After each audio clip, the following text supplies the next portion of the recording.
مولا تو سب کے دل کے راز کو جاننے والا ہے، تو عالم الغیب ہے۔ مولا میں بھی ایک انسان کو، ایک نوجوان کو مزدوری کے لیے رکھا تھا، اس کے لیے کچھ غذا، کچھ چاول یا گیہوں ہم نے منتخب کی تھی کہ اگر تم مزدوری یہ کر لیتا ہے تو تمہیں اتنے مقدار میں جو ہے کچھ دیے جائیں گے۔ اس نے کام پورا کیا، لیکن جب مزدوری کا ٹائم آیا تو وہ شخص مجھ سے ناراض ہو کے چلا گیا، وہ شخص ناراض ہو کے چلا گیا۔ میں نے اس کے مال کو، جو اس کی مزدوری تھی، مولا میں نے اپنے مال سے اس کو انویسٹ کیا، اس مال کو بڑھایا، اپنے کاروبار میں لگایا، اسے بڑھایا، لیکن مولا صرف تجھے راضی کرنے کے لیے میں چاہتا تو اسے اپنے استعمال میں لا سکتا تھا، میں چاہتا تو اپنے کاروبار میں لگا کر اسے یوز کر سکتا تھا، لیکن مولا تیری رضا کے لیے میں نے اس کے مال کی حفاظت کی، اس نے اور بھی انویسٹ کر کے اسے اور آگے بڑھایا، اس سے گائے وغیرہ خریدے، گائے کی ایک ریبٹ خریدی اور اس کے بعد جو ہے چرواہے خریدے اس کو چرانے کے لیے۔ بعد میں وہ نوجوان شخص چند سالوں کے بعد مجھے ملا، ایک مدت کے بعد مجھے ملا اور مجھ سے مزدوری پوچھی۔ میں نے کہا یہ گائے اور اس کے چرواہے جن میں نظر آ رہے ہیں کہ تمہارے ہیں۔ اس غریب شخص نے کہا میری غریبی کا مذاق نہ اڑاؤ، میری جو مزدوری ہو مجھے دے دو۔ میں نے اسے بتایا کہ تمہاری مزدوری کا ہی پھل ہے، یہ گائے کی ریوڑ بھی تمہاری ہے، اس کے جو چرواہے ہیں تمہارے ہیں۔ مولا صرف میں نے تیری رضا کے خاطر اس کے گائے اور اس کے چرواہے کو واپس کر دیے۔ مولا اگر فراخی بھی تجھے میری یہ عادت پسند آ گئی ہو تو اس غار کے دہانے سے اس پتھر کو ہٹا دے۔ یہ دعا بھی کی تھی کہ پتھر ہٹنا ہوا نظر آتا۔ مطلب یہ ہوا پیارے مصطفیٰ صلی اللہ علیہ وسلم ہمیں ذہن دینا چاہتے ہیں، ہمیں سبق دینا چاہتے ہیں کہ اے میرے امتیوں، اپنے رب کو منانے کے الگ الگ طریقے ہیں، تم اس طریقے سے آؤ، رب مان جائے گا۔ جو رب قرآن پاک میں کہے کہ اے میرا بندہ تو جب مجھے ایک بار پکارتا ہے تو میں تیری پکار کو قبول کرتا ہوں، جب تو مجھ سے کچھ مانگتا ہے تو تمہارے خواہشات کو، تمہارے تمناؤں کو میں پورا کرتا ہوں نظر آتا ہوں۔ میرا رب بڑا مہربان ہے۔ محترم اللہ پیارے مصطفیٰ صلی اللہ علیہ وسلم ارشاد فرماتے ہیں کہ رب نے اپنے رحمت کے 100 حصے کیے، اس میں سے ایک حصہ دنیا میں ڈال دیا۔ اب ماں کو جو بیٹے سے محبت ہے، والدین کو جو اپنی اولاد سے محبت ہے، اسی ایک حصے کا نتیجہ ہے۔ اپنے رشتے داروں سے جو ہمیں محبت ہے، اپنے بھائی بہنوں سے ہمیں جو محبت ہے، اپنے والدین سے، اپنے ماں باپ سے جو ہمیں محبت ہے، اسی ایک حصے کا یہ ثمر ہے۔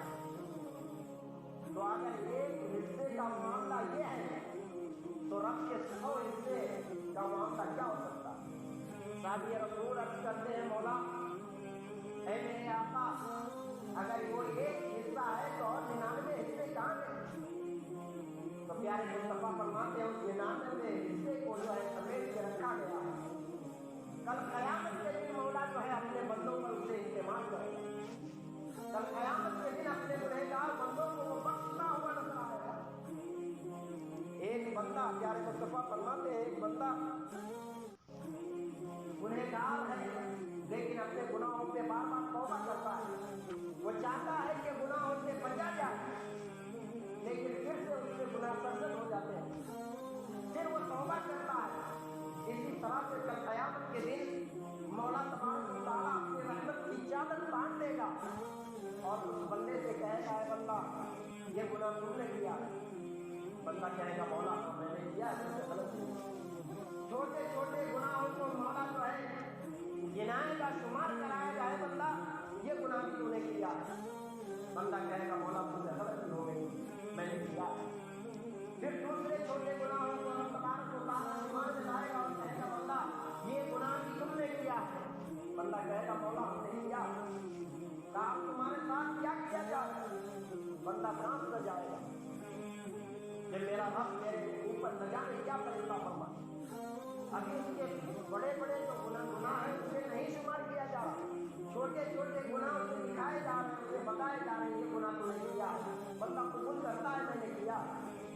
یہ گناہ کیوں نہیں کیا ہے؟ بندہ قبول کرتا ہے میں نے کیا ہے، شرمسار ہے، نادم ہے بندہ اپنے رب کی بارگاہ میں.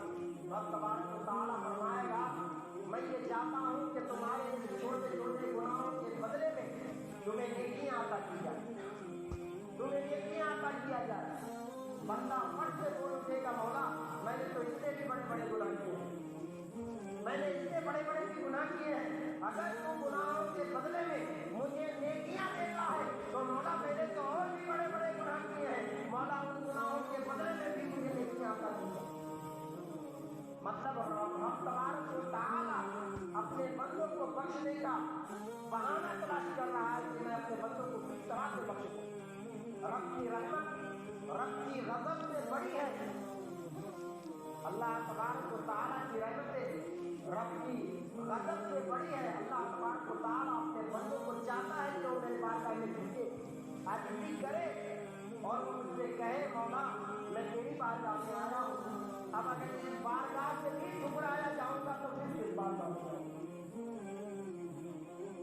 بنی اسرائیل کے زمانے کا یا حضرت زلیخا کے زمانے کا وہ واقعہ بھی ہے. غالباً جب زلیخا نے اپنے خود کے آگے پوری رات جو ہے یہ منتیں مانگتی رہی کہ اے میرے صنم، اے میرے صنم تو کسی طرح سے دوبارہ مجھے جو ہے یوسف ملا دے، یوسف سے ملاقات کرا دے. یہاں تک کہ اس کی جوانی ڈھل چکی تھی، ان کے چہرے پہ جھڑیاں پڑ چکی تھی، گال جو ہے اندر کی طرف دبتے ہوئے چلے جاتے تھے ضعیفی کی وجہ سے، بڑھاپن کی وجہ سے. لیکن پھر بھی وہ اپنے خود کے سامنے رات رات بھر یہی رٹ لگاتی اے صنم، اے صنم تو یوسف کو پھر سے لوٹا دے، تو یوسف کو پھر سے لوٹا دے.